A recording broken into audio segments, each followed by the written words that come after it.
karena kita hari ini akan ngobrolin cara mengamankan dana darurat kita, Edo. There you go. Iya, dana darurat itu harus diamankan hanya Mm-mm. untuk kebutuhan darurat. Kita sudah bersama dengan Mas Adri Firmansyah. Halo, apa praktisi perencanaan kabar? keuangan. Welcome to Detik Sore Mas Adri.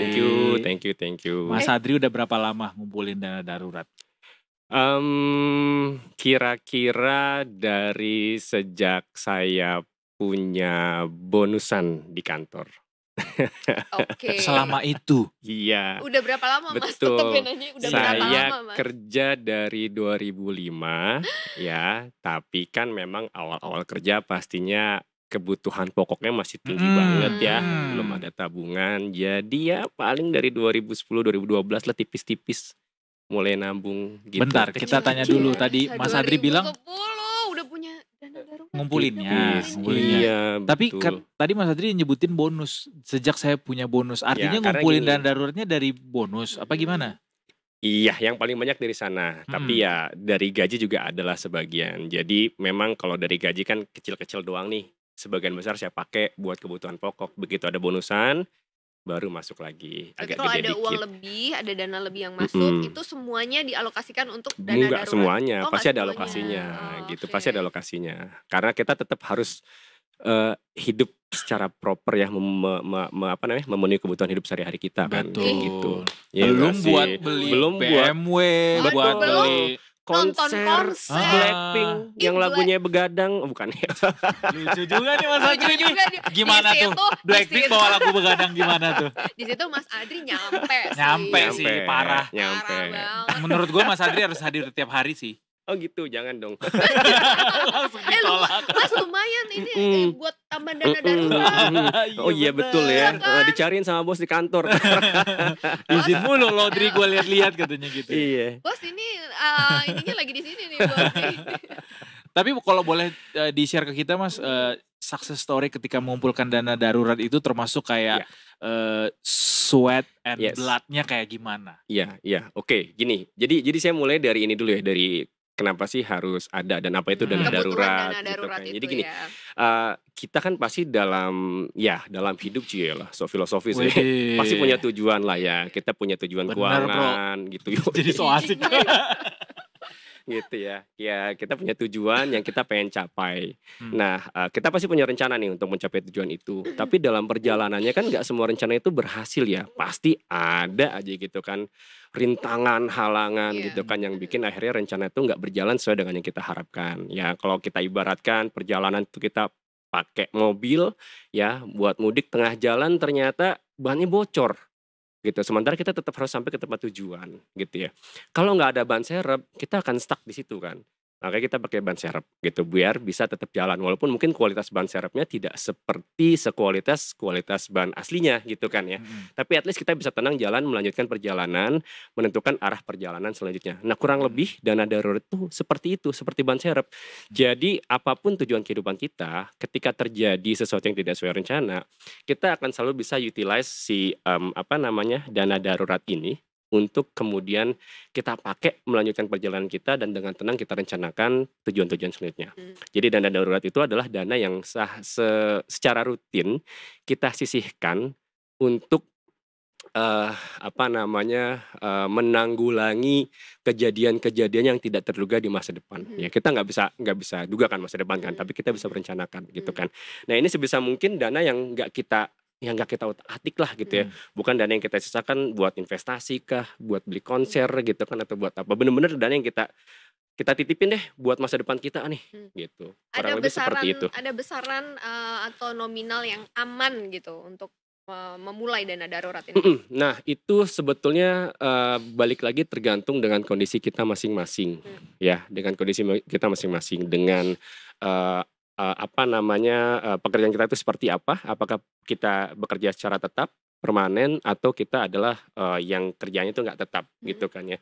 Terus bergantung juga dengan apakah kita ini single, nikah dengan satu tanggungan, nikah dengan beberapa tanggungan gitu. Karena yang kita butuh cover untuk dana darurat ini mungkin pengalinya adalah pengeluaran bulanan kita gitu kan. Kalau sendiri kita mungkin bisa kali dari pengeluaran bulanan pribadi.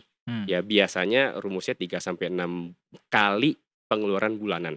3 Gitu. sampai 6 6 kali kali pengeluaran pengeluaran bulanan. bulanan. Wow. Kalau punya istri berarti ada 2 nih, gitu kan. Kali 2 berarti. Ya, tambahin pengeluaran gabungan, gitu kan. Itu kalau kerjanya tetap. Kalau ternyata kita kerja yang nggak tetap, nggak setiap bulan dapat gaji, pengalinya lebih gede. Ya kalau baca literatur, kalau kita kerjanya tetap 3 sampai 6 kali, ya kalau nggak tetap mungkin 9 sampai 12 kali. Gitu. Makin banyak tanggungan, ya makin banyak yang kita persiapkan. Kalau kita hitung-hitung, misalkan pengeluaran kita sebulan 3 juta, 3 sampai 6 kali kan berarti ya idealnya 18 kali lah. 18 juta lah kita punya. Kelihatannya gede gitu kan. Tapi bisa dicapai nggak? Bisa gitu. Caranya sebetulnya gampang dan mudah, tapi sering kita abaikan gitu. Caranya Sering gampang, disepelein. tinggal tiap bulan kita catat nih gitu. Kita dapat duit berapa banyak gitu kan. Terus langsung kita bagi-bagi, kita alokasikan. Dan kemudian disiplin kita catat, disiplin kita keluarkan untuk alokasi tersebut. Nah, buat alokasinya sendiri itu referensinya banyak ya. Ada yang 50, 30, 20. 50 kebutuhan, 30 keinginan gitu kan. 20-nya buat masa depan. Tapi kalau saya cocoknya sama yang 40, 30, 20, 10. 40-nya itu buat kebutuhan sehari-hari. 30-nya buat utang KPR, mobil segala macam. Cicilan ya. Cicilan lah ya gitu ya. Nah 20-nya ini itu dana simpanan masa depan nih ya. Investasi gitu ya. Dana pensiun. Termasuk salah satunya adalah dana darurat gitu. Oh, dana darurat ini dari 20 Masuk, ini? ya dari 20 ini. Karena itu dana masa depan kan. Ya, Yang 10 lagi itu dana sosial lah gitu ya. Kita buat sumbangan, buat ngasih orang tua gitu ya. Di situ gitu kan. Cuman saya pribadi agak modif dikit. Biasanya yang porsi 40-30 ini suka gabung gitu ya. Bisa jadi cicilannya ternyata gede banget nih, hampir 50% gitu kan. Tergantung kondisi dunia ini ya. Betul. Ya kadang-kadang KPR-nya gede banget gitu kan ya. Jadi akhirnya kalau misalkan ternyata dana utangnya naik sampai 50% ya berarti kan kebutuhannya yang kita kita adjust gitu. Nah, dengan disiplin kita menerapkan ini, tiap bulan kita sisihkan dari sini. Dari yang kecil-kecil aja dulu gitu kan, even 100.000 aja cukup gitu kan. Selama rutin tiap bulan kita isi gitu. Ya insya Allah satu ketika akan tercapai gitu. Memang butuh waktu bertahun-tahun gitu.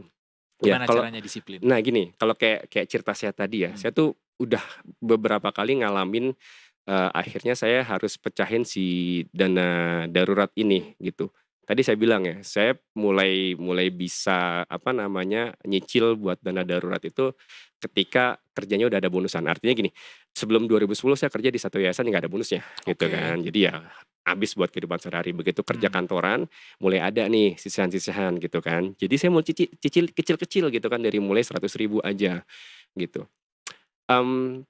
Pernah kejadian tahun ini yang paling berasa banget nih manfaatnya pas pandemi 2020 awal banget gitu kan. 2019 kan baru keluar tuh, 2020 tuh lagi gila-gilanya, lagi baru awal-awal kita disuruh WFH tuh sama Pak Presiden gitu.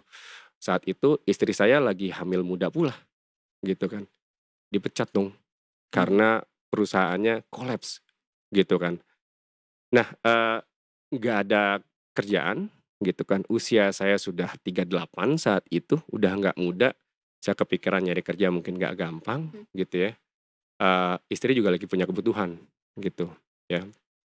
Alhamdulillahnya dana yang saya kumpulkan dari 2010 itu, kalau saya hitung-hitung saat itu cukuplah buat cover kehidupan sehari-hari saya nih, buat bayar masih ada cicilan KPR gitu kan, kebutuhan sehari-hari buat makan dan segala macam, sampai dengan kira-kira 6 bulan gitu kan ya. Dengan adanya dana darurat ini ya, saya jadi merasa lebih tenang dan berpikir lebih jernih untuk merencanakan apa nih yang bisa saya lakukan untuk bisa keluar nih dari krisis keuangan saya ini gitu ya. Saya tetap ngelamar-lamar kerjaan, tapi nggak membabi buta, nggak brutal gitu kan, gara-gara butuh duit akhirnya saya ngelamar kemanapun itu gitu kan ya. Enggak, saya benar-benar ngelamar ke perusahaan yang memang sesuai dengan bidang saya sebelumnya. Umur saya sudah 38, saya nggak bisa lompat industri gitu kan. Alhamdulillah dapat gitu kan, dana daruratnya cuma kepake buat sekitar 3 bulan saat itu ya. Nah itu pentingnya dana darurat. Ketika terjadi krisis keuangan, kita bisa pakai dan kita bisa tenang untuk mengambil langkah-langkah selanjutnya gitu. Mas, kalau dibilang kalau dari ceritanya Mas Adri tadi kan jadi kita juga akan butuh, kalau tadi dalam kasusnya adalah kerjaan gitu, kehilangan pekerjaan gitu ya. Contoh ya. Misalnya kayak misalnya kesehatan misalnya, Mm-mm. harus membayar dan segala macam. Bisa nggak kita consider bahwa asuransi itu sebenarnya jadi dana darurat? Gini, dari porsi 20 itu, ya kan tadi saya bilang ya 40, 30, 20, 10 ya. 20% itu tuh ada beberapa alokasi sebetulnya. Investasi, dana pensiun, asuransi, dan baru terakhir adalah dana darurat gitu kan. Dana darurat. Sebetulnya dana darurat itu di luar itu. Ketika kita sudah punya asuransi, kita pakai dulu asuransinya. Asuransi Gitu. itu lebih dulu dari dana darurat kah atau? Kalau saya ngeduluin dana darurat, Mbak. Oh, oke. Gitu. Ya karena ya saya sendiri kan, kita semua di Indonesia kan rata-rata udah pada punya BPJS ya, gitu ya. Jadi itu saya anggap sudah ada yang bayarin lah, sudah ada yang tackle. Apalagi kalau misalkan karyawan kantoran kan juga sudah punya apa namanya asuransi Asuransi swasta, ya. gitu kan. Ya jadi dari gaji yang saya terima saat ini nggak saya potong lah buat asuransi. Paling investasi iya ada, gitu kan. Tapi kantongnya saya pisahin nih, ya investasi sendiri, dana darurat sendiri, dan dana darurat ini udah saya nggak apa-apain gitu kan. Anggap aja saya titipin buat masa depan saya lah, gitu. Kayak gitu sih. Oke, kalau jadi freelance emang hitungannya jadi agak sulit juga ya Do ya? Nggak sulit Nggak sih, sulit, itu lebih manage banyak aja. gitu, manage aja gitu. Manage Iya, aja, iya, betul. iya. Dan yang tadi saya sampaikan, pengaliannya jadi lebih banyak nih, gitu ya. Saya pernah ngobrol nih, tapi ini mungkin kasuistik ya, sama salah seorang teman yang memang kerjaannya itu nggak setiap bulan dapat gaji lah, by project gitu ya. Dia bilang, saya sih usahakan dari satu project saya dapat minimal 9 bulan gaji ke depan, 9 bulan pengeluaran ke depan. Agnes mau nikah nih temannya Mas. Sekali manggung langsung 9 bulan biaya Gitu, hidup. karena nggak setiap bulan dia dapat project Mas. Gitu. Tapi ini sekali lagi ini bergantung dari kondisi masing-masing individual gitu.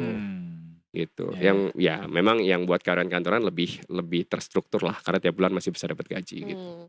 Kalau kita berinvestasi dengan dana darurat boleh nggak Mas? Jangan sebetulnya ya, jangan. Tapi karena gini, investasi itu kan ada risiko ya, turun naik gitu ya. Gimana apa yang terjadi ketika kita taruh dana darurat di satu instrumen investasi, apalagi kita masih muda gitu kan, Mbak Anita masih muda, agresif gitu, masuknya ke saham. Ada yang bilang gue muda. Gitu ya, masuknya. Menurut Mas Adri. Iya betul. Maksudnya apa nih, saya lebih tua. Lanjutin Mas Oke, Adri sebelum siap. dia keluar taringnya. Gitu ya, yang lebih muda lebih agresif biasanya masuk dana darurat, ditempatkan ke satu instrumen yang sifat ya lebih agresif gitu kan. Pas lagi butuh banget, portofolio lagi turun gitu kan, aduh cut loss gitu. Jadi dan biasanya kan pencairan dari investasi nggak selalu T1 gitu kan, bisa T3, bisa T7 gitu kan.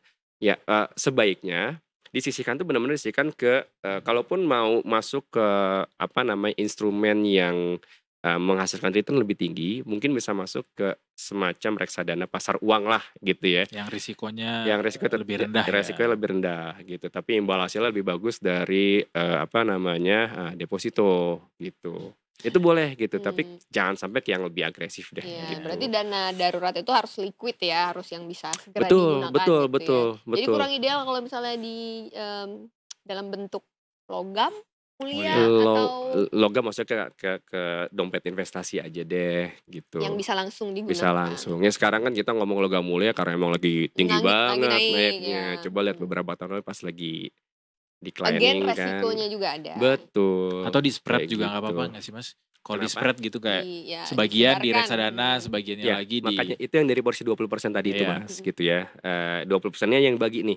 Misalkan kita disiplin dari 20% setengah-setengah nih, 10 dana darurat, 10 investasi. Nah, itu disiplin aja gitu. Kayak gitu. Jadi dana darurat nggak boleh investasi nggak boleh pakai dana darurat, tapi dana darurat boleh dimasukin ke dalam instrumen investasi. Yang lebih liquid, yang kita liquid. bisa tarik sewaktu ya lebih cepat lah, lebih cepat gitu ya, bisa dicairkan gitu ya. Nah, salah satu teknik nih ya yang mungkin perlu di-consider adalah anggap aja ini dana yang udah nggak kita apa-apain gitu kan. Uang dingin gitu istilahnya. Uang dingin ya, kalau bahasanya cowok gitu ya, dana kuncian gitu ya. Dana kuncian. Iya, uang kuncian gitu ya. Kalau di anak-anak zaman dulu masnya masih muda kali. Kalau anak skena zaman sekarang gitu Gen Z gitu ngomongnya gimana Mas? Aduh, dana lock-an. Dana lock-an ya, karena kuncian ya.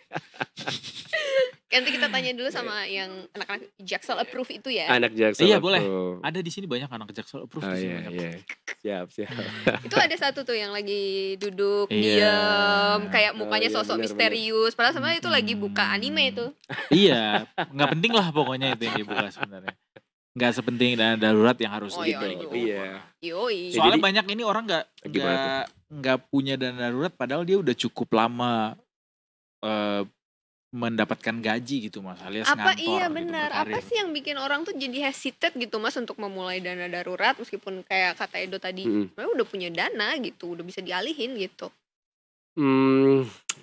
Lebih ke awareness aja sih ya. Jadi gini, apa namanya? Ya alhamdulillah. Bukan karena trauma masa lalu Mas. Enggak juga.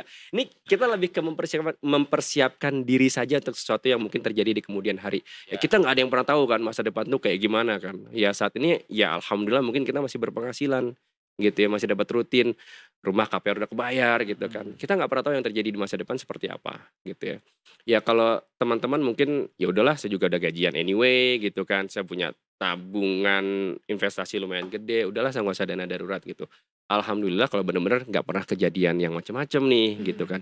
Tapi Amit-amit. ya. amit-amit lah gitu ya. Tapi Amit-amit juga deh. oh Sampai bawah biar pas banget. Sampai bawah. Harus ada TikToknya pokoknya. gitu. Terus Bayangkan apa yang terjadi gitu kan. Misalkan kayak saya tadi gitu ya. Pas pandemi gitu, umur Iya. saya udah 38 atau mungkin di atas 40 nanti buat yang lain gitu ya. PHK gitu kan. Ya nggak ada dana kuncian. Kita gunakan investasi kita buat bulanan habis gitu kan. Terus akhirnya rumah kejual lagi, mobil kejual gitu kan. Jadinya malah kita nggak siap gitu untuk hal seperti itu gitu. Itulah pentingnya dana sosial. Dana sosial. Astagfirullahaladzim. Dana darurat. Tapi dana Mohon sosial maaf. juga penting Iya, ya Mas iya. ya. Ya Dana kan sosial tadi? penting gitu. Iya, Itu dana pengaman sosial. juga gitu kan. Betul, karena dengan dana sosial kita bisa bersosialisasi. Bersosialisasi Dan bukan membangun itu dong. network. yang akhirnya akan bisa Salah. Yang mendatangkan akhirnya dana-dana lainnya. Iya, bisa mendatangkan dana lainnya, bonus-bonus untuk diisi menjadi dana darurat. Sorry yang dimaksud tadi Mas Adri dana sosial tuh Iya, dana iya. untuk Diberikan diberikan secara kepada orang tua. sosial. Gue tahu itu. Iya. Gua tahu. tapi nggak apa-apa sih kalau itu betul. pengertian buat seorang Nggak apa-apa, wanita tadi Maya. kan sudah dikasih Betul. tahu, Enggak, saya udah paham dijelasin. maksudnya Mbak Anita. Jadi Jadi kita kan kayak- dengan kita nyumbang Iya, dana iya. sosial Langsung itu banget ya. gitu. Ketika Benar. terjadi Udah sesuatu yang tidak ketularan deh. direncanakan, ditolong sama Tuhan gitu kan. Ini Masya Masya Allah. Faith in you ya, luar Siap. biasa. Mm-mm. Itu dia. Mm-mm. Mungkin karena studio kita juga digunakan untuk studio jamaah. Oh, jamaah ya. Diberkati jadinya ya. Jadinya nuansanya kayak gitu. Iya. Oke, kayaknya saya harus ada sih dana darurat. Harus ya. Ada dana Iyalah darurat. tipis-tipis gitu. Benar kata Mas Adri, Nggak apa-apa. you never know what the Kita nggak future pernah tahu. holds gitu. Kita nggak Kayak pernah tahu. apalagi dengan kondisi ekonomi sekarang, in this ekonomi lo nggak punya dana darurat, selesai lo men. Gitu. Mm-mm. Style lo gak nyampe. Amit-amit kejadian seperti yang dialami Mas Adri misalnya di pas pandemi gitu ya. Iya betul. Dan kita nggak pernah tahu kapan kita akan bisa bounce back. Jadi dana darurat lah harusnya yang bisa menyelamatkan kita. Selain BSU dari pemerintah. Oh Mas, mau tanya juga nih Mas. Boleh. Misalnya Uh-uh. misalnya nih ya, Iya. ya nggak semua seperti tadi yang Mas Adri bilang, nggak semua orang aware dengan adanya dana darurat. Terjadi sesuatu yang darurat di hidup kita, tapi kita nggak punya dana darurat. Apa yang paling possible kita lakukan just in case? Halo? Kalau friend ya. Kalau friend. Call family dulu Mas. Call family. Kalau dia nggak punya friend, dia Oh punyanya gitu family. ya, punya Ah, family that's gitu ya. I don't- Kalau nggak ada dana darurat ya, yang biasa kejadian kan, nah ini makanya ini yang bisa jadi pelajaran buat kita ya. Kita udah pede banget nih ya, terus kita nggak siapin dana darurat, kemudian terjadi sesuatu yang tidak direncanakan, yang biasanya kejadian kan ya tadi, kalau friend atau call family. Ya. Udah lama nggak ketemu, pinjem dong gitu kan. Awalnya mungkin pinjem sama teman, sama saudara yang masih bisa bantu. Lama-lama sama pinjol. Rutin, lama-lama sama pinjol. Awalnya gini Mas. Gitu. Lu udah sukses ya sekarang Iyo, ya. Kalau- Dengar-dengar lu udah di sini ya sekarang ya. Iya. Gitu. Enggak, Udah. awalnya nge-like foto postingan dulu. Oh gitu. Atau nge-reply story. Lucu juga tempatnya, lo lagi di mana tuh? Oh gitu. Gue deket loh dari situ, bisa gak gue mampir? Ujungnya Gitu. UUD. Udah, Betul gitu Oh, kan. iya, iya. Dan ingat loh, minjem itu menimbulkan kewajiban di kemudian hari kan, gitu. Belum Kalau lagi kalau ada interestnya. belum ya. ada interest, belum itu kalau minjemnya sama pinjol yang bunganya tuh gede banget Tidak gitu. terdaftar di OJK. Dan Iya, telat ilegal. betul, telat bayar dikejar-kejar lah gitu kan sama orang yang nagih gitu ya. Masalah nggak selesai, dia pusing gitu ya. Terus bisa jadi Dikejar-kejarnya malah pace-nya 5 lagi betul. Mas ya. Aduh. Runner Anda. Iya, wah itu udah ngerusak rencana deh Iya, kalau iya. kayak gitu. Itulah pentingnya kita nyiapin dana darurat ya gitu ya. Jadi risiko-risiko tadi udah di Kita mention sama Mas Adri. Mestinya sih bisa menumbuhkan awareness lebih lagi ya Mas ya. Harapannya sih demikian lah gitu ya. Kita pengen kita semua hidup lebih bahagia lah gitu. Nah, Lebih kita rencanakan damai. dari sekarang. Betul, lebih damai. Yang bilang uang tuh tidak bisa membawa kebahagiaan. No way. No. Definitely can. Ketawanya Mas Adri kalau didengar tuh kayak iya, tahu kan? Kayak musuhnya Panji Millennium. Betul. Ya Allah, Panji Millennium itu zaman saya TK itu kayaknya enggak ya? Widih, bisa Iya, banget. aku belum lahir, aku nggak tahu apa-apa. Ih, Aku mah taunya Aku dari tuh- YouTube doang kok. Aku tuh nggak tahu juga secara 00 apa, aku nggak tahu. Itu aja baru di Kok udah tahu mention. ya? Ya udah, pokoknya sekali lagi dana darurat itu penting. Ini berkali-kali sebenarnya udah kita pernah bahas gitu ya dengan berbagai macam narasumber, POV. Yes. Sebenarnya mah orang-orang udah tahu ya Mas, dana darurat itu apa, pentingnya apa, cara ngumpulinnya gimana. Cuma yang suka lupa tuh lupanya. Iya, Suka lupanya. lupa tuh lupanya. Betul. Menyepelekan. Betul. Tinggal jalanin sebetulnya. Iya. Disiplin Makanya dalam kita harus Sesedikit apapun tadi ya Mas ya. terus 10.000 aja lakukan. bisa. Dan sekarang gini, untungnya adalah udah banyak aplikasi yang bisa bantu kita buat merencanakan pengeluaran kita itu gitu ya. Ya di beberapa aplikasi digital lah, termasuk dari bank-bank digital atau fintech gitu ya. Ada fitur yang namanya di salah satu fintech yang namanya goals gitu. Jadi itu kita bisa langsung pisah-pisah tuh gitu. Mana yang kita mau pakai buat investasi misalkan gitu kan, duit ini. Mana yang mau kita pakai buat kita mau perjalanan spiritual. Ya kita bisa pisahin lagi satu lagi nih buat dana darurat. Nah itu tinggal rutin aja. Mulai dari 10.000 pun nggak ada masalah gitu. Sip. Yang penting tiap bulan kita nabung gitu. 10.000 tiap hari ya tapi ya. Hitung-hitung gini aja. Hitung-hitung Panji daripada kan? kan kita mungkin meeting tiap hari 2 kali gitu kan. Kita Iya. potong sekali kopi deh gitu kan. Kopi berapa sih, 35.000 misalkan gitu ya. Ya 35.000 kita nabungin Terus satu. meeting gitu. kedua kita nggak ngopi gitu Mas. Nah, dibayarin kantor. Enak banget. gue Atau sama dibayarin klien yang kantor. lain lagi biar beda lagi. Oke, Anyway, kalau gitu kita sudah siap? cari traktiran. Siap. Sudah siap mengumpulkan dana darurat? Udah ada sih alhamdulillah. Alhamdulillah. Alhamdulillah kalau gitu udah ada. Ya. Tapi kalau udah kekumpul sekali lagi nih Mas, terakhir. Kalau udah kekumpul misalnya Maya udah ngumpulin 6 sampai 12 bulan biaya bulanan gitu dana daruratnya. Terus apakah untuk selanjutnya kita nggak perlu lagi nambah si dana darurat ini atau terus aja kumpulin di situ gitu? Sebanyak-banyaknya. Terus tambah.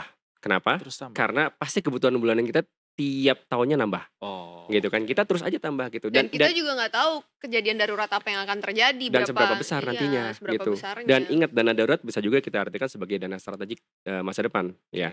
Kalaupun kita nggak pernah pakai, percayalah satu hari di masa depan kita akan bilang terima kasih sama diri kita saat ini gitu Mas. Kita bisa pakai buat yang lain loh.